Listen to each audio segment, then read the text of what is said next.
উদ্দেশ্য হলো যারা এই দুই সারিতে দাঁড়িয়ে আছে শুধু তারাই আপনাদের মাধ্যমে অন্যান্যরাও যাতে এই ধরনের খেলাধুলা খেলাধুলা মানুষকে আপনি চিন্তা করেন কতগুলো নিয়ম মেনে এই দুই দলের প্লেয়াররা এই 20-40 মিনিট মাঠে থাকে কি পরিমাণ মনোসংযোগ এদের ছিল খেলার মধ্যে নিজেকে বাঁচাইতে হবে প্রতিপক্ষকে ছুটে হবে কি পরিমাণ একাগ্রতা দৃঢ়তা এটা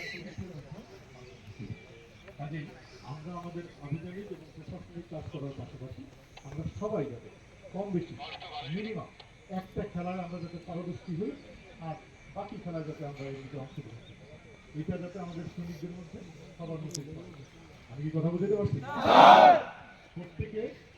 একটা খেলা না যে সেটা এক্সপায়ার হবে ভালো খেলবে অন্তত ব্যাটিং টিমে বা একটা টিমে তো সবার জায়গা হবে না তারপরেও যাতে সে অংশগ্রহণ করতে পারে আর বাকিগুলো যাতে সে যায়